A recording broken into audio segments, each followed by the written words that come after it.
everyone talks about how the AFC is loaded at quarterback talent, right? And they're like Burrow, Lamar, Josh Allen, now we got a Stroud that popped up, right? Like, I think everyone is just rooting for one, right? Like if you're a Bills fan, you get one with Josh Allen. You're happy. If you're a Bengals fan, you get one with Joe Burrow. I'm a Packers fan. And, Jordan Love, I'm like, let's just get one. One is the goal. Like in the Mahomes era, like he's going to break so many people's hearts. He's going to turn so many of these quarterbacks into Dan Marino. Yeah.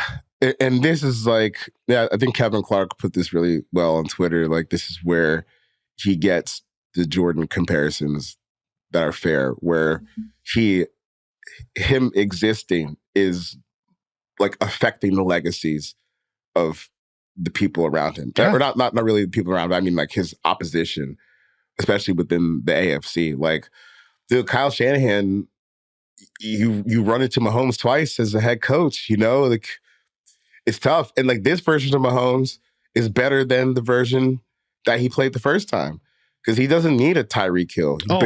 For sure. For sure. He's way better in the pocket right now. Yeah, he barely needs anyone past Travis Kelce. And Kelce, he went God mode in the playoffs. Maybe he was just conserving himself during the regular season. But, there were times in the regular season where it looked like he was really starting to slow down. And no Joe Thuney. Donovan Smith didn't play a great game. They couldn't run the ball.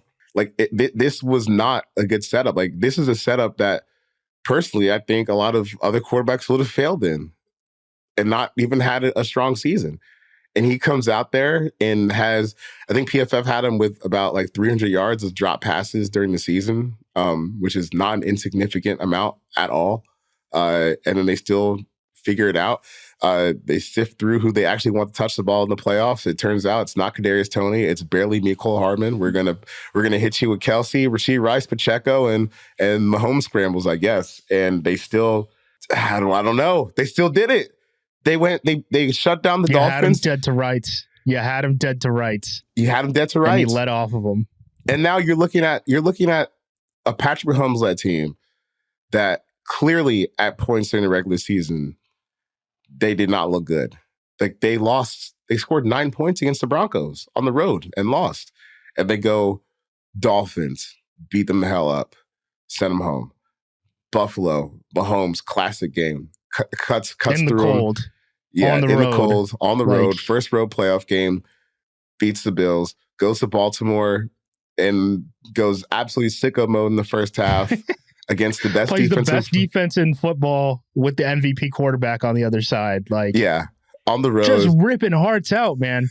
That's what I mean. Like, if you're in the AFC, I know everyone on the outside is like, Mahomes is going to be back. The AFC is so hard, all this stuff. The quarterbacks. Like, Justin Herbert's getting a new offensive coordinator every year. He cannot win the division. Like, That's a very good quarterback. I know they're not winning a whole lot of football games right now, but like, Mahomes is the boogeyman, dude. He's the boogeyman. And then when I think it's either Brett Veach or maybe the owner, Clark Hunt, for the Chiefs, but one of those two said that they knew they were going to win the game when San Francisco kicked that field goal in overtime. They were like, "Oh, you kicked the field goal. We have the assassin. We're about to score a touchdown." And I knew it was over when Mahomes took that naked on 4th and 1 and just scrambled for like 7 yards when he could have thrown it to Rashee Rice.